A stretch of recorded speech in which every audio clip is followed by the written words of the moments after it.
네, 안녕하십니까. 2025학년도 10월달 고2 학생들의 국어 교육청 모의고사 중에서 고전소설 한조 삼성 기봉이라고 하는 재미있는 이야기 같이 읽어보고 풀어보겠습니다.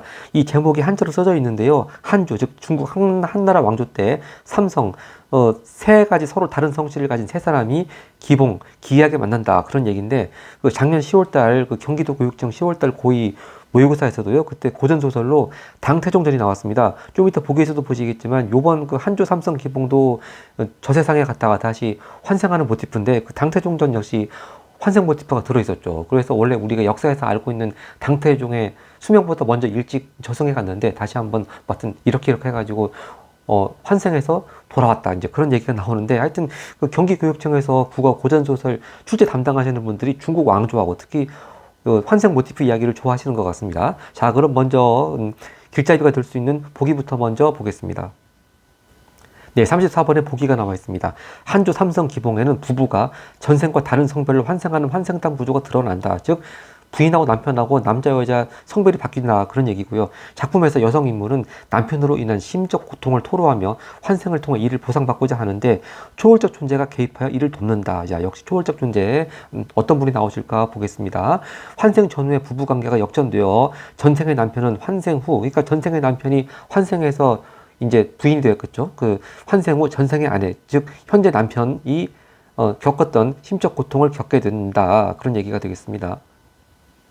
그렇죠. 다시 한번 좀 이게 전생과 현생을 정리해 보겠습니다. 자, 전생의 남편은 환생 후에 이제 현생에서는 부인이 되었고, 또 전생의 아내는 환생 후에는 남편이 됐는데, 이제 전생하고 현생하고 지금 입장이 서로 바뀌었으니까, 전생에서 부인으로 있으면서 심적 고통을 겪은 사람이 이제 입장이 바꿔서 남편이 돼가지고 현생에서는 자기 부인한테 심적 고통을 줄 것이고, 또 전생에 남편으로 있으면서 전생의 부인한테 심적 고통을 준 사람이 이제 현생에서는 아내가 돼가지고 이제 심적 고통을 겪는 거죠. 네, 하여튼 그렇게 완전히 뒤바뀌는 그런 얘기가 되는 거예요. 되는 거고, 이는 가부장제 하에 남성과 여성의 권력 구조에 기인한 것으로 볼 수 있다, 이랬습니다. 하여튼 여기서 인물관계 볼 때 누가 전생의 남편이었고 부인이었고, 누가 현생의 부인이고 남편이었고, 서로 남자 여자 성별이 어떻게 바뀌었나, 먼저 그거부터 인물관계를 잘 파악하고 들어가는 게 중요할 것 같습니다. 자, 그리고 이제 지문 보기 앞서서 역시 표현상 특징에 대한 문제가 31번에 제일 첫 번째 문제로 나와 있으니까 한번 우리가 지문을 읽으면서 어떤 부분을 유의해가면서 볼 것인지 한번 체크만 간단히 해보겠습니다. 먼저 선지 1번이요. 인물의 행동을 과장되게 표현하여 인물 희화화, 즉 우스꽝스럽게 하고 있는지. 또 선지 2번, 편집자적 논평을 활용했는지. 자, 이 거의 뭐 고전소설에서 편집자적 논평이 없는 게 없죠. 이제 하여튼 가장 유력한 정답 후보는 지금 2번으로 보여집니다. 또 선지 3번, 독백을, 즉 혼잣말을 반복해서 내적 갈등의 해결 과정을 보여주고 있다고 하는데, 현대소설에는 뭐 잘 나올지 모르겠지만 과연 고전소설이 있을까, 일단 하여튼 염두에 두어 보겠습니다. 또 선지 4번, 꿈과 현실을 교차하여. 그렇죠. 고전소설에 꿈 나오니까 한번 뭐 이게 답이 될 수도 있겠네요. 꿈과 현실을 교차하여 사건을 입체적으로 구성하고 있다. 또 선지 5번, 공간적 배경을 묘사하여 긴박한 분위기 드러내고 있다. 자, 이런 것들을 우리가 유의하면서 읽으면 되겠습니다. 자, 그럼 지문 읽기 시작하겠습니다. 자, 근데 처음부터 앞부분 줄거리가 없고요. 나온 곽부부터 딱 시작해 나옵니다. 대체 이 인물이 어떤 위치에 있는 인물인가 잘 알 수가 없습니다. 이럴 때요, 바로 앞전에 9월 시험에서도 영의록이라고 하는 작품 나오지 않았습니까? 거기도 이렇게 첫 지문에는 그냥 아무 줄거리라든가 인물관계에 대한 암시도 없이 그냥 다짜고짜 시작합니다. 그러니까 이 남자 동서와 간의 관계가 뭐 어떤 관계인지 잘 금방 쉽게 파악하기 어려웠습니다. 그럴 때는 이제 일종의 팁으로 이 중략 줄거리를 보면은 인물관계를 대충 알 수가 있거든요. 그래서 요번도 마찬가지입니다. 이렇게 첫 줄에 나온 곽후부터 딱 시작하니까 나온 곽후가 누구야 하고 진짜 제대로 알기가 일단 어려운 구조로 시작이 됩니다. 그럴 때는 일종의 팁으로 해가지고 중략 줄거리 보면 딱 여기 이름들 나와 있지 않습니까? 그래서 이럴 때는 먼저 중략 줄거리부터 먼저 읽으면 많은 도움이 될 것 같습니다. 자, 곽후와 바로 이렇게 곽후 나오지 않습니까? 곽후와 유수, 또 유수의 계비 음후는, 자, 그러니까 이제 계비라고 하는 건 두 번째 왕비란 얘기겠죠. 자, 그럼 여기가 물론 곽후하고 음후, 이게 후자가 어떤 의미인지 뭐 꼭 정확히 알지 못해도 지문 이런 데는 뭐 큰 문제 없습니다만, 이 후자는 사람 이름이라기보다는 왕후할 때 후자입니다. 그러니까 곽지성을 가진 왕후, 음지성을 가진 왕후, 그런 뜻이고요. 그리고 유수하면 좀 이따 보겠지만 후한을 세운 광무제 이름입니다. 유수. 자, 하여튼 이 사람들이 이제 지금 세 명이 나왔죠. 각각 강왕, 조수아, 설여주를 환생하고. 자, 그러니까 일단 곽후는 원래 여성이었는데 강왕, 남성으로 바뀌었고요. 또 유수는 남성이었는데 조수아, 딱 이름만 보더라도 여자 이름이지 않겠습니까? 이렇게 바뀌었고, 그 다음에 음후는 설여주. 이 사람은 일단 성별이 바뀌지 않은 것 같아요. 아까 보기에서도 부부간의 관계만 성별이 바뀌어서 환생한다고 했으니까 아마 곽후하고 유수가 부부간인데 성별이 바꿔가지고 이제 현생에서는 남녀도 바뀌고 남편 부인 지위도 바뀌었다. 근데 이 뭡니까? 그 음우는 성별이 바뀌지 않았습니다. 그리고 또 한 명이 또 나옵니다. 곽후와 각별한 사이였던 신우이 백희공주는 위옥기로 환생한다. 자, 그래서 강왕은 조수아와 혼인하고, 역시 우리가 보기에서 짐작한 그대로입니다. 지금 강왕은 조수하고 혼인해가지고 지금 전생하고 현생하고 남녀 관계 바뀌고 부인 남편 지위 바뀌었다고 했습니다. 그리고 이후 전쟁터에서 돌아온 위옥기와 혼인한다 했습니다. 자, 그래서 여기 여성이 남성으로 바뀌거나 남성이 여성으로 바뀌거나 아니면 성별이 바뀌지 않은 채로 환생하는 관계를 제가 정리해봤습니다. 왜냐하면 이게 성별이 바뀌지 않은 채로 환생한 사람들도 있지 않습니까? 음후하고 백희공주. 그래서 이제 이 사람들 가지고도 내용을 친 문제를 낼 수 있기 때문에 일단 이렇게 성별이 바뀌는 사람들 한번 인물관계를 정리하면 좋죠. 다시 정리합니다. 곽후는 여성에서 남성 강왕으로 바뀌어 환생하고, 남성 유수 즉 광무제는 여성 조수아로 바뀌어 환생하고 둘은 다시 혼인을 하고, 네, 이렇게 둘은 다시 혼인을 하고, 또 음우는 여성에서 성별이 바뀌지 않은 채로 설여주로 태어나고, 백희공주도 여성에서 성별이 바뀌지 않은 채로 위옥기로 태어나고. 자, 이렇게 일단 딱 인물관계, 남녀관계 정리하고 일단 지문 다시 처음으로 돌아가서 보겠습니다. 자, 이제 이렇게 우리가 인물관계를 먼저 중략줄거리를 통해서 정리해서 보고 나온 곽후 들어가니까 훨씬 이해하기가 쉬워진 것 같습니다. 자, 나온 곽후가 얼음빛 냉정한 얼굴로 차갑고 매섭게 말했다고 하는데, 이 말하는 상대방은 누구일까? 그게 지금 나와 있지 않고 한참 있다가 나옵니다. 이거 좀 이따 보시면 상대방은 옥황상제거든요. 네, 좀 이따 보겠습니다. 신첩 낭원은 윤회를 2번 하였사오나 한나라와 맺은 원은 수백 년이 지나도 풀지 못하였습니다. 처음 인간 세계에 내려가서는 여태자의 후궁이 되어 왕손을 낳았으나 공손비, 즉 공손성을 가진 왕태한테 뺏겼다, 그런 얘기죠. 공손비에게 은총을 빼앗기고 말았습니다. 깊은 궁에서 우울하게 지내다가 원수는 강충에 꾀에 빠져 태자가 원통하게 죽음에 첩 또한 태자의 뒤를 따랐습니다. 그러니까 태자가 먼저 죽고 자기도 따라 죽었다, 그런 얘기고요. 그 후 다시 한나라에 태어나, 바로 이제 이게 첫 번째 윤회가 되겠네요. 다시 한나라에 태어나 부귀한 가문의 귀한 딸이 되었습니다. 비로소 전생에 억울함을 씻고 여태자가 재생한 광무제 유수를 만나 수결을 맺을 수 있었습니다. 그러니까 여태자도 일단 광무제 유수로 환생을 했고, 또 여태자의 후궁이었던 나온 곽후도 또 다시 한번 윤회를 해가지고 곽후 여성으로 태어나서 또 다시 태어나서도 부부가 되었네요. 그러니까 지금 2번째 부부가 되었던 얘기입니다. 자, 이제 여기 기억으로 밑줄 쫙 쳐져가지고 32번에 선지 1번으로 연결되니까 일단 기억부터 먼저 쭉 한번 보고 32번 선지 1번으로 가보겠습니다. 자, 기억. 원래 유수의 집안은 동기가 많고 비난한 데 비하여, 즉 가난하고, 또 동기가 많다고 하는 건 형제가 많다는 얘기죠. 그만큼 먹을 입들이 많으니까 더 가난해질 수밖에 없겠죠. 또 이제 반면에 신첩의 집안은 왕실을 부러워하지 않을 만큼 부유하였습니다. 그런데도 하늘이 정한 인연에 매여 비난한 유수에게 시집을 갔던 것입니다. 여기까지 보고 32번 선지 1번을 보겠습니다. 자, 선지 1번입니다. 자신과 다른 인물 차이점. 그렇죠. 자기하고 유수의 일단 차이점, 예를 들어서 가정 환경 같은 거지 않겠습니까? 가정 환경, 이런 차이점을 언급하긴 했는데요. 앞으로 이를 예견하는 것은 없죠. 이제 여기서 틀렸습니다. 다시 한번 지문 갑니다. 자, 그 다음에 이제 기억 아랫부분을 보기 앞서서요. 기왕 여기 광무제 유수가 나오니까 특히 동아시아에서 공부하는 분들은 많이 반가운 이름일 겁니다.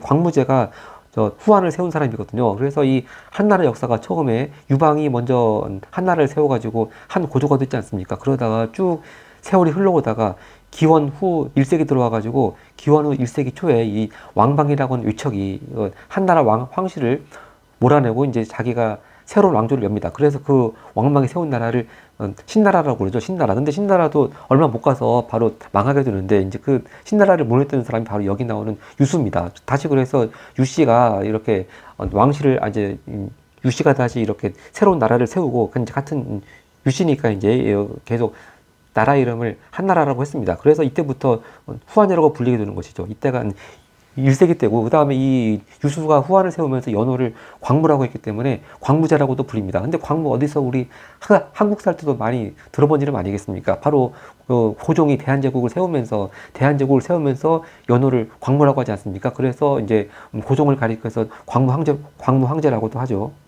네, 이렇게 후한의 광무제 연호를 따와가지고 대한제국을 선포한 고종이 이제 자기도 연호를 광무라고 했고, 근데 이 광무제가요, 그 중국 역사에서 진짜 손꼽히는 성군이라고 그럽니다. 아마 이제 고종도 대한제국을 수립하면서 그 손꼽히는 성군으로 이렇게 그 명성이 높았던 광무연호를 따오긴 했습니다만 정작 본인은 그렇지 않았죠. 자, 하여튼 그래서 이 대한제국 시기에 그 광무연호를 쓸 때 있었던 일종의 뭐 근대적 개혁 조치들을 가리켜 가지고 광무개혁이라고 하지 않습니까? 네, 그렇게 광무제가 나온 김에 후한부터 해가지고 또 대한제국 고종연호까지 같이 봤고요. 특히 동아시아사에서 광무제면 늘 나오는 개념 선지가 하나 있습니다. 물론 거의 오답이긴 한데 저게 있죠. 그 외의 노구광에게 금인을 하사하였다.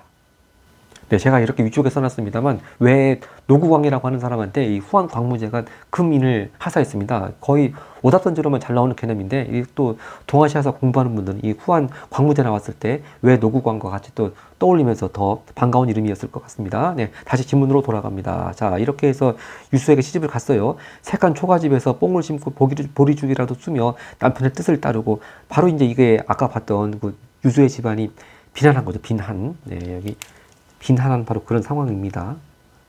네, 가난한 모습이고요. 아주버니와 시누이를 공경하며 시부모를 봉양했습니다. 자, 여기서 아주버니는 유수의 형이고 또 시누이는 유수의 여자 형제들이겠죠. 그만큼 이제 아까 동기가 많다는 게 바로 그런 것이 되겠습니다. 자, 이제 니은입니다. 니은. 그리고 마침내 친정 집안의 재산으로 남편이 천하를 도모하게 하였으니, 즉 다시 후한을 세웠다 그런 얘기죠. 천하를 도모하게 하였으니 비록 1000명이 있었다고 하더라도 첩이 내조한 공덕도 적지 않을 것입니다 라고 했습니다. 자, 그럼 이 부분 니은을요 또 32번에 선지 2번을 보도록 하겠습니다. 32번 선지 2번입니다. 사건의 인과관계를 바탕으로, 뭐 인과관계가 없다고 할 수는 없죠. 자기가 공을 세워가지고 남편이 천하를 도모할 수 있게 했다고 했으니까 뭐 인과관계는 있다고 볼 수가 있는데 그 뒤가 틀렸습니다. 상대의 의도에 의무를 제기하고 있다고 하는데, 하여튼 이 니은 부분까지는 이 지금 낭원 곽후가 말하고 있는 상대방이 누군지도 나오지도 않았고요. 하여튼 그 상대방이 누구이든지 간에 의무를 제기하고 있는 것도 당연히 없죠. 그리고 아까 전에 제가 서두에 잠깐 말씀드렸습니다만 낭원 곽후가 이런 말을 하고 있는 상대방은 옥황상제입니다. 옥황상제. 뭐 그래서 하여튼 상대방이 옥황상제건 뭐 누구건 간에 이렇게 상대방한테 이렇게 의무를 제기하는 것 자체가 나와 있지 않습니다. 선지 2번도 땡이고요. 다시 지문으로 갑니다. 자, 이렇게 자기가 내조한 공덕도 크다 그런 얘기인데, 이렇듯 어려움을 함께한 신첩을 후에 헌신짝처럼 버리니 신첩의 억울함과 원통함이 어찌 뼈에 사무치지 않겠습니까 했는데, 바로 이 얘기가 저거죠. 이 곽지성을 가진 왕후가 나중에 뭐 뒤에 아까 전에 의무 때문에 이게 폐황후가 됐습니다. 즉 황후에서 폐해졌습니다. 지금 그게 이 얘기하는 겁니다. 이 헌신짝처럼 벌어졌다고 하는 게 이 유수가 의무하고 결혼하면서 의무를 왕비로 맞으면서 이제 이 곽씨는 폐황후시켜버렸습니다. 지금 그것이 지금 한이 맺혀 있는 상황이고요. 자, 인간 세상으로의 윤회는 실로 기쁘지 아니합니다. 하오나 이번 윤회에는 음양을 바꾸어 신첩은 여자가 아니라 남자가 되고 저 유수는 여자가 되게 하여 복수할 수 있도록 해주시기 바랍니다. 아, 바로 이제 복에서 봤던 서로 성별을 바꿔가지고 환생하는 그런 컨셉이 드디어 나왔습니다. 자, 이제 이렇게 골수에 깊이 박힌 곽후의 원통함을 드는 옥황상제. 자, 드디어 나왔습니다. 아까 옥황상제 바로 복에서 나왔던 바로 초월적 존재가 누군가 했더니 역시 옥황상제였습니다. 네, 이렇게 그 옥황상제는 복수를 하지 못하게 할 수가 없었다. 바로 복수를 하게 했다. 그런 얘기니까 당연히 아까 전에 초월적 존재가 개입해 돕는 건 맞고요. 그리고 이 말을 지금 곽후의 말을 옥황상제가 들었으니까 아까 제가 처음에 곽후가 말을 시작할 때 이 말을 하는 상대방이 누군가 맨 처음 궁금했는데, 이 곽후가 말하는 상대방은 옥황상제라고 하는 걸 알 수가 있겠습니다. 자, 하여튼 일단 옥황상제가 이제 어떤 조치를 취하나 보겠습니다. 자, 이 옥황상제가 이제 곽후의 간청을 들어줄 것 같은 그런 분위기입니다. 자, 이에 고개를 숙이며 강모광 유수와 태음성 의무를 즉시 데려오라고 하였다. 하여튼 근데 유수는 광무제인데 또 강모광은 뭔지 모르겠습니다만 하여튼 뭐 크게 내용 이해하는데 어려움은 없습니다. 하여튼 유수하고 의무, 바로 의무가요. 아까 우리가 중략에서 봤죠. 의무, 즉 계비라고 했습니다. 계비. 자, 자, 그래서 의무를 즉시 데려오라고 명하였다. 잠시 후 그들이 이르자 옥황상제가 소원을 물었다. 강모강 유수와 태음성 의무는 다만 옥황상제의 만수무강가심을 축소할 뿐 말이 없었다. 옥황상제가 비로소 머리를 끄덕이고는 남두성과 부두성에게 세 사람의 윤회보응, 즉 세 명이 누구겠습니까? 곽후, 유수, 의무 세 명이죠. 윤회 보응을 분명히 하라고 명령하였다. 남두성과 북두성이 명을 받고는 서천열애를 청하였다. 한나라 때의 세 사람이 갈 곳을 명하소서. 서천열애가 즉시 육갑신에게 명하여 각각 갈 곳을 점지하였다. 그때 옥황상제가 남원 곽후와 강모강 유수의 의명을 바꾸라고 명하자, 즉 남자 여자 바꾸라고 했습니다. 서천열애가 유리병에 든 감로수를 남원 곽후와 강모강 유수에게 뿌리며 진언을 외웠다. 잠시 후 남원 곽후는 작고 작약한 몸이 변하여 팔적장신의 헌원 장보가 되었다. 즉 남자로 바뀌었다, 그런 얘기죠. 옷을 가져와 입히니 아랫던 부인이 순식간에 헌치는 호걸이 되었다. 기쁨을 감추지 못한 남원 곽구는 반평생 품었던 한을 잊고 화색이 도는 얼굴로 옥황상제에게 감사 인사를 올렸다. 한편 강모강 유수의 씩씩한 몸도 순식간에 꽃다운 여자의 몸으로 변했다. 왕의 옷을 벗기고 짧은 저고리와 긴 치마를 입히니 옷 같고 꽃 같은 자태가 수려하였다. 여기서 이제 그 다음부터는요, 완전히 요양모사하는 부분입니다. 요양모사. 바로 이렇게 꽃 같은 자태를 요양을 묘사하는 부분이라서 당연히 시각적인 표현들이 많이 보이고요. 또 지구적인 비유법도 많이 보입니다. 그냥 제가 생략을 하겠습니다. 하여튼 이렇게 해서 곁에 있던 성관들이 그 모습을 보고 크게 웃으니 강모강 유수가 몹시 부끄러워 얼굴을 붉히면서 감히 고개를 들지 못하였다. 태음성 의무는 얼굴이 흑빛이 되어 말을 하지 못하였다. 그렇죠. 자기 살아있을 때 자기 남편이 지금 여성으로 변신하지 않았습니까? 자, 옥황상제가 말했습니다. 짐이 낭원의 소원을 따르고자 하니 너희들은 각각 태어나고 싶은 곳을 말해보아라 했습니다. 근데 이제 태어나고 싶은 곳을 어떻게 말했을까요? 그 결과는 뭐 그렇게 답을 여기 지문에 쓰지 않더라도 아까 중략줄거리를 통해 가지고 어떻게 태어났나 알 수가 있겠습니다. 이제 중략줄거리를 다시 한번 확인해 보겠습니다. 이렇게 아까 우리가 처음 봤던 대로요. 곽후는 강왕으로, 즉 남자로 바꿔 태어났고, 유수는 또 여자 조수아로 바꿔 태어났고, 또 의무는 계속 여성 설여주로 태어났고, 그리고 여성 백화공주는 위옥기로 태어났고, 그래서 강왕과 조수아는 또 혼인했다고 하니까 세 번째 부부가 되었네요. 네, 이렇게 세 번째 부부가 되었는데, 이제 이번 세 번째 부부 관계는 남편 부인 관계가 바뀌었습니다. 그리고 이후 전쟁터에서 돌아온 위옥귀와 혼인했습니다. 여기서 참고로 이 강왕이라고 하는 왕이요, 정식 황제가 아니고 당나라 현종 때 아들입니다. 바로 당나라 현종하면 양귀비로 유명한 사람 아니겠습니까? 그리고 벌써 이때가 8세기입니다. 8세기. 근데 유수, 아까 후한 광무제가 활약할 때는 기원후 1세기인데 지금 벌써 당나라 현종 때는 8세기지 않겠습니까? 그럼 한 700년을 건너뛰었다는 얘기인데, 그럼 700년 동안에 저 세상에서 이분들은 어떻게 지내셨는지 좀 약간 그 점에서 좀 황당하긴 합니다. 하여튼 이 지문에는 당나라라는 얘기는 나오지 않았습니다만 이렇게 다시 점프해가지고 다시 환생한 시기가 8세기 당나라 현종 때고요. 그래서 여기서 강왕이라고 하는 건 원래 옛날 황제 아들들이나 또는 제후들한테 왕 호칭 붙이지 않았습니까? 바로 그런 의미에서 이 원래 왕자인데 강왕이라고 왕 호칭을 붙여준 겁니다. 그렇게 이해를 하시면 더 이해가 수월하겠습니다. 네, 이렇게 강왕은요, 지금 당나라 현종의 왕자입니다. 자, 이렇게 좀 이해를 돕고요. 자, 이제 다시 한번 중략줄거리 이후 이제 다시 지문 읽기 시작하겠습니다. 자, 조수아가 노발대발하며 베개를 베고 누우니 머리에 쓴 관은 벗겨지고 규민 미녀는 빠져 있었다. 가을 물결같이 맑은 두 눈에 노기가 등등한 가운데 두 뺨에는 근심과 원한이 가득하니, 바로 이게 아까 복이 나왔던 표현을 빌자면 바로 이것이 심적 고통 아니겠습니까? 근심 원한. 자, 그러니까 이제 강왕이 한참 동안 살펴보다가 말하였다. 이제 이게 디귿입니다. 과인이 죽지 않았는데 채운누의 박복한, 즉 복이 없는 박복한 청상 호러비 모습이 어찌된 일이요. 자세히 곡절을 알고자 하오. 바로 이제 이게 어찌 보면은 물론 뒤에도 공감하는 용어가 나왔지만 이 남편으로 바뀐 지금 강왕이 좀 상대방에 대한, 아내에 대한 공감 능력이 없는 거죠. 하여튼 이 부분 디귿을 32번 선지 3번을 보겠습니다. 32번 선지 3번입니다. 상대 외양에 대한 생각, 맞죠? 외양에 대한. 왜냐하면 채운누의 박복한 청상 호러미 모습이 어찌된 일이요. 이건 맞는데 이것도 맞고, 그리고 상대에게 설명을 요구하는 것도 맞네요. 자세히 곡절을 알고자 하오. 그러니까 이것을 이제 다른 말로 하면은 상대에게 설명을 요구하는 것이죠. 그럼 가장 적절한 것 답, 일단 가장 3번이 지금 유력한 정답으로 나왔습니다. 다시 지문으로 갑니다. 자, 이제 그럼 조수아가 뭐라고 말하나 보겠습니다. 이 몸이 홀어머니나 과부와 무엇이 다르겠습니까? 대왕께서 이미 유씨를 만났으니, 즉 유혹이 말하는 것이고, 유씨를 만났으니 첩은 방명한 사람입니다. 첩이 스스로 깊은 방에 거처하며 이 세상을 마치려 하니 엎드려 바라옵건대 대왕께서는 더 이상 묻지 마십시오. 말을 마치고 환한 기색이 드러나니 강왕이 교만하고 속전범을 즐거워하지 않아 잠시 후 다시 웃으며 말하였다.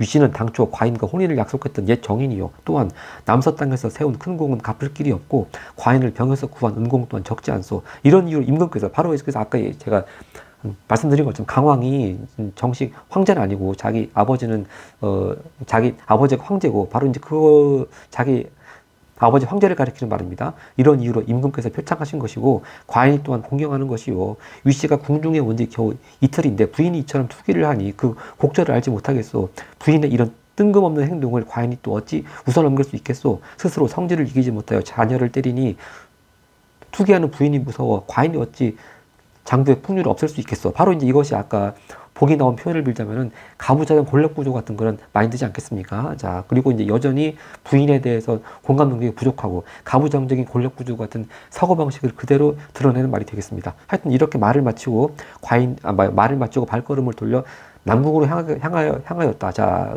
남궁에 누가 있겠습니까? 위옥희가 있겠죠. 조수아가 강왕의 준절한 기색을 보니 평소 진중하였던 사랑이 없었다. 역시 마음이 떠난 걸 딱 느낀 겁니다. 아무 말도 못하고 눈물만 흘릴 뿐이었는데 문득 유모 개파가 들어와 좋은 말로 위로하니 조비가 탄식하였다 했는데 이 조비가 삼국지에 나오는 조조 아들 그 조비가 아니죠. 지금 조수아를 가리키는 말입니다. 조치성을 가진 왕비 그런 뜻으로 조비라고 쓴 거죠. 네, 이 조비가 조수아고요. 자, 이제 또 조수아 말을 한번 들어보겠습니다. 이게 리얼입니다. 나는 부귀 영화를 누리면서도 마음이 편치 않은 것보다는 차라리 배옷을 입는 궁벽한 선비의 아내가 되어 보리밥과 푸성기 반찬에 만족하고 나무뿌리와 고사리를 캐며 살기를 항상 원하였다. 그러나 근데 이런 삶이 어떤 삶입니까? 자기 전생에 유수의 삶 아니겠습니까? 네, 이게 바로 이런 삶이요. 즉 보리밥과 푸성기 반찬 또 나무뿌리와 고사리 캐며 살기 바로 이게 이제 비난했던 아까 표현 빌자면 비난했던 전생 유수의 삶이죠. 네. 전생 유수의 근본이 바로 이랬습니다. 근데 이게 지금 입장이 바뀌어서 오히려 자기는 이렇게 막 왕비라고 하면서 부귀 영화를 누리는 것보다는 그래도 이렇게 마치 비난한 이렇게 사는 게 훨씬 마음 편하고 좋았을 것 같다. 그런 얘기입니다. 하여튼 역시 이렇게 가난하고 이런 것도 지금 전생하고 바뀐 상황인 걸 알 수가 있고요. 하여튼 그렇기 때문에 이렇게 마음이 번잡한 것이다. 이렇게 리얼이 이제 32번에 선지 4번을 보겠습니다. 선지 4번 보면요. 미래의 상황을 가정하며 상대 어려움에 공감하고 있다고 하는데 일단 앞부분부터 이건 과거에 나는 이런 걸 원하였다 하니까 이건 과거에 희망만 얘기하는 것이지 미래 상황을 가정한 것도 없고 상대 어려움에 공감도 아니고 이건 자기 혼자 그저 지금 탄식하고 있는 겁니다. 아까 탄식이라고는 나오지 않았습니까? 네, 탄식한 거. 그래서 역시 선지 4번도 땡이고요. 다시 한번 지문으로 갑니다. 네, 다시 지문으로 와서 아직 조비의 탄식이 끝나지 않았습니다. 억지로 아닌 척하고자 하나 마음대로 되지 않으니 이 모든 것이 하늘이 정한 운명이다. 나는 이제 분하고 원통하게 죽을 것 같다 하니까 이제 계파 얘기가 또 나옵니다. 근데 이 계파가 별로 중요하지 않은 인물인 것 같은데 계속 언급된다고 하는 건 뭔가 내용을치 문제에 내기 위해서 이렇게 계속 언급을 하는 거겠죠. 계파는 조수아가 어렸을 때부터 젖을 먹여 키운 정이 깊었다. 그 신세가 불안함을 생각하니 어찌 마음이 편하겠는가. 아, 드디어 나왔습니다. 그 신세가 불안함을 생각하니 어찌 마음이 편하겠는가. 바로 이게 아까 우리 31번 선지에 나왔던 편집자적 논평 아니겠습니까? 자, 그래서 이걸 미리 딱 염두에 두고서 이걸 딱 읽어 나갈 때 곧바로 반응하면서 찾지 않으면요, 이게 중간에 숨어 있어가지고 나중에 문제 풀 때 다시 한번 찾아가서 다시 한번 돌아와서 찾으려고 그러면 굉장히 시간이 많이 걸렸을 것 같습니다. 이렇게 딱 보자마자 반응하는 게 제일 빠르죠. 어찌 마음이 편하겠는가? 바로 편집자적 논평이 나왔습니다. 우울하였으나 어찌할 계교가 없었다. 계파는 본래 성품이 모간하지 않았기에 유혹기를 해칠 마음을 내거나 하진 않았다. 자, 이게 이제 계파가 원래 이제 이런 고전 소설에 일종의 악인의 조력자 같으면 제가한테 좋은 계책이 있습니다 하면서 이렇게 하시죠 하면서 진짜 위호키를 어떻게 해칠 음모를 꾸미는데 이 계파는 그런 사람이 아닙니다. 그런 악인 빌런 같은 조력자가 아니네요. 그러니까 아마 그 점을 문제 내기 위해서 또 나중에 실제로 문제는 나옵니다. 그 점을 내기 위해서 위호키를 해칠 마음을 내거나 하진 않았다. 이제 그런 다른 작품에 나오는 악인 조력자하고는 다르다. 이제 그런 내용을 이렇게 써놨고요. 자, 이날 밤 강왕이 남궁에 이르러 위호키를 대하니 옷 같은 자태와 달빛 같은 광채가 더욱 새로웠다. 왕이 흔연히 웃으며 말하였다. 이제 이게 마지막 미음입니다. 과인이 과연 처복이 넘치는 것 같소. 과인이 본래 잠을 이루지 못하면서 오매불만 구한 것이 아닌데 하늘에서 성녀를 점지하였으니 부부가 된 성인 성녀를 가리는 기리는 시경의 노래가 조금도 부럽지 않소. 또한 조씨, 즉 조수와 얘기하는 거죠. 조씨같이 아름다운 여인이 그 뒤를 이었으니 그대가 태임 태사의 덕을 이어 과인에게 내조를 잘 하시도록 하오. 자, 자기한테 내조 잘 하라고 말하는 거. 역시 이것도 아까 보기에 나온 표현을 빌자면 바로 가부장적 권력 구조를 드러내는 마인드죠. 네. 자, 하여튼 이렇게 해서 재밌게 질문 읽었습니다. 자, 그럼 문제풀이 시작하도록 하겠습니다. 먼저 아까 31번요. 표현상 특징 가장 적절한 거 아까 어찌 마음이 편안하겠는가 바로 우리 편집자적 논평 선지 2번 찾았습니다. 자, 근데 이제 다시 말씀드리지만 이거를 만약에 즉각 반응하지 않고 다시 한번 돌아가서 찾으려고 했었다면 좀 시간이 걸렸을 것 같습니다. 자, 다시 한번 나머지 선지들 보면요. 1번 인물의 행동을 과장되게 표현하여 희화. 자, 뭐 약간 내용이 재밌긴 합니다만 인물을 우스꽝스럽게 그리고 그런 건 아니죠. 희화가 아닙니다. 선지 3번 독백이니 뭐 내적 갈등 뭐 일단 이 내적 갈등이라고 하는 게 이렇게 할까 저렇게 할까 그런 건데 그런 건 전혀 없고 특히 독백 혼자말도 없습니다. 자, 그래서 3번도 땡이고요. 선지 4번 꿈과 현실을 교차. 여기 꿈역이 나오지 않았습니다. 물론 뒤에 나중에 그 전체 줄거리 잠깐 말씀드리겠지만 사실은 이 앞에 중략 줄거리 앞부분 지금 저 세상에서 옥황상제한테 말하는 부분이 꿈얘기거든요. 근데 하여튼 지문에는 이게 꿈얘기 없었습니다. 자, 그러니까 이제 선지 4번도 땡이고요. 선지 5번 공간적 배경을 묘사하자. 묘사한 건 나오죠. 근데 이 묘사의 대상은 공간적 배경이 아니었습니다. 인물의 외양 이렇게 남자로 바뀌고 여자로 바뀐 상태에서 그런 인물의 외양 묘사를 주로 했지 공간적 배경을 묘사한 것이 없습니다. 그래서 묘사의 대상이 틀렸습니다. 선지 5번도 땡이고요. 그 다음에 아까 32번을 풀었고 33번을 보도록 하겠습니다. 네, 33번. 다음 학생이 윗글을 읽고 작성한 메모이다. A, B, C 이 중 적절하지 않은 것은 결국 인물에 대한 내용을 친 문제입니다. 먼저 A를 보겠습니다. 지금 여태자가, 즉, 첫 번째 삶이죠. 그러니까 여태자, 유수, 조수와 그렇게 이어지는데 바로, 첫 번째 생입니다. 자, 여태자가 강충의 계략에 빠져 억울하게 죽었다. A 맞고요. 선지 2번. 의무는 옥황상제 앞에 유수와 함께 이르러 소원이 무엇인지 질문받았다. 야, 질문 받은 것은 맞습니다. 근데 이제 이건 너무 쉽고요. 이게 답변 어떻게 했다. 그렇게 내면 좀 어렵겠죠. 자, 그래서 이 옥황상제 앞에서 유수하고 의무가 소원이 뭐냐고 물어봤는데 그때 뭐라고 답했습니까? 네, 답을 하지 않았죠. 답을 하지 않았고 뭐만 했습니까? 만수무강만 축소할 뿐이었습니다. 네, 만수무강을 축소할 뿐이라고 했고 자기 소원은 말하지 않았는데 이제 거기까지 좀 내면은 좀 어려운 문제가 될 것 같았는데 어떻게 답했는지는 뭐 문제 내지 않았습니다.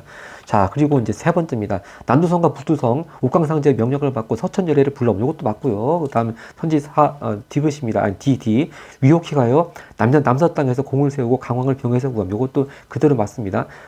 강왕의 말을 통해서 알 수가 있습니다. 또 이제 마지막입니다. 계파. 유혹기를 해칠 마음이 있었지만 바로 이겁니다. 바로 요걸 내기 위해서 그렇게 계파를 3번인가 그렇게 등장을 시켰죠. 근데 이 계파는 딴 소설에서의 그 악인 조력자하고는 다르다고 했습니다. 그래서 유혹기를 해칠 마음을 내거나 하지 않았다. 그대로 나오니까 그대로 어긋나죠. 바로 가장 선지 5번을 쉽게 답으로 고르면 되겠습니다. 그 다음 이제 보기 문제 34번을 보겠습니다. 34번 적절하지 않은 거 먼저 선지 1번입니다. 곽후가 남편과 함께 겪은 어려움을 언급하며 이후 남편이 자신에게 행한 일을 밝히는 장면에서 즉 내쳐진 거죠. 예, 내쳐진 것인데 약간 내쳤다는 표현을 썼죠. 내친 게 아니고 정확한 표현이 헌신짝처럼 버렸다고 했습니다. 헌신짝처럼 버렸습니다. 이 밝히는 장면에서 여성 인물이 원통한 마음을 품게 된 원인이 드러나는 건 맞고요. 선지 2번 곽후가 윤회에 대한 소원을 비는 장면에서 여성 인물이 다음 생에서 남편과 서로 반대의 성별로 태어나고자 한 이유가 드러나는 군.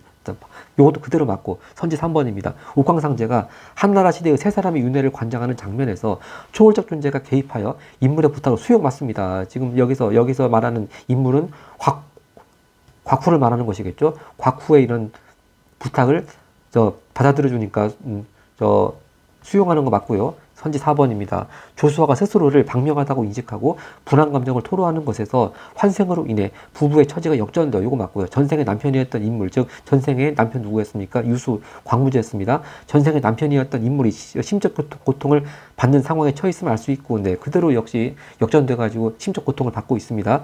4번 답은 뭐 선지 5번이 답이겠습니다. 강왕이 남궁에 이르러 위옥회를 만나 내조를 요구하는 것에서 일단 여기까지 맞는데요. 가부장적 질서를 구현하기 위해 자신의 입장을 상대와 바꾸려고 하는 인물의 모습, 그거 아니죠. 자기가 지금 강왕이 지금 남성으로서 지금 가부장적 구조 아래에서 좋은 거 누릴 것은 다 누리고 있는데 그걸 그렇게 좋은 걸 왜 바꾸려고 하겠습니까? 그러니까 일단 가부장적까지 뭐 그렇다 치더라도 근데 자신의 입장을 상대에 바꾸려고 하는 건 전혀 아니죠. 네, 5번 부분이 확실히 틀렸고요. 그래서 이 고전소설 파트에서는 뭐 오답률이 높은 문제는 없었던 것 같습니다. 네, 이 지문도 길긴 했지만 상당히 재밌게 그냥 술술 읽혀 내려갈 수 있었던 것 같고, 다만 아까 소두에 말씀드린 대로 이렇게 중략 줄거리 먼저 읽어가지고 인물 남녀 관계 또 부부 관계가 어떻게 입장이 바뀌는가 먼저 파악하고 들어갔으면 더 쉽게 이해를 할 수 있었을 것 같습니다. 자, 이렇게 지문 다 풀었고요. 이 지문 뒷이야기도 뭐 굉장히 뭐 다양한 얘기가 나오는 것 같은데요. 하여튼 이 강왕하고 조수아가 어떤 운명에 처해지는가 간단히 뒷이야기만 말씀드려 보겠습니다. 자, 이때가 이제 당나라 현종 때라고 했는데요. 바로 8세기 중반에 그 유명한 알록산 사사명의 난이 일어났죠. 당나라 역사에 상당히 중요한 변곡점이 되는 그런 날인데, 그 알록산 사사명의 난, 안산의 난 이후에 이제 강왕이 황제로 즉위합니다. 바로 이제 이 황제가 당나라 숙종입니다. 숙종. 그러니까 이 강왕이 당나라 숙종이 됐고 정식 황제가 됐고, 아까 전에 봤던 우리 위옥희를 황후로 삼았습니다. 당연히 그러니까 조수아가 질투를 하겠죠. 자, 그런데 이제 조수 아버지가 자기 꿈 이야기합니다. 자기 꿈 바로 그 조수 아버지가 꾼 꿈이 바로 이 앞에 중략 부분, 중략 줄거리 앞부분입니다. 자, 제가 여기 이렇게 이제 지금 적어놨는데요. 이렇게 나온 각후가 옥황상제한테 이렇게 막 뭐 윤회 어쩌고저쩌고 자기 한 풀어달라고 부탁하는 거, 이런 게 이제 조수 아버지가 자기 친구들하고 같이 이제 이렇게 똑같은 꿈을 꿉니다. 그러니까 자기 딸 조수아는 전생에 후한 광무제였다고 하는 걸 이제 자기 꿈속에서 이렇게 얘기를 들은 거죠. 이제 그 얘기를 자기 딸 조수아한테 해줍니다. 네, 다시 한번 아래로 내려가겠습니다. 자, 이렇게 조수아가 질투하면서 마음고생을 하니까 조수아 아버지가 사실 그동안 말을 하지 않고 있었던 꿈 이야기를 해줍니다. 그래서 원래 너가 전생에 한나라 광무제 유수였는데, 유수가 유수가 자기 부인, 아까 곽후했죠. 곽후를 괴롭히는 그 업보를 받아가지고 너가 이제 저 광무제 유수였다가 이렇게 조수아로 태어나서 바로 그 너의 업보를 받는 것이다. 그런 얘기를 듣고서 아, 이게 나의 전생의 업보였구나 하고 조수아가 자신의 전생의 업보를 깨닫게 된다. 그런 얘기입니다. 좀 황당하긴 하지만 나름대로 참 아이디어가 기발하죠. 예. 근데 다만 이제 아까 말씀드렸지만 1세기 때 활동한 사람이 이제 한 700년을 건너뛰고 또 8세기로 금방 점프해서 환생한다고 하는 게 약간 좀 황당하긴 합니다만, 이런 또 뭐 나름대로 또 좀처럼 모의고사 문제에서 보기 힘들었던 재미있는 컨셉의 지문이었던 것 같습니다. 네, 감사합니다.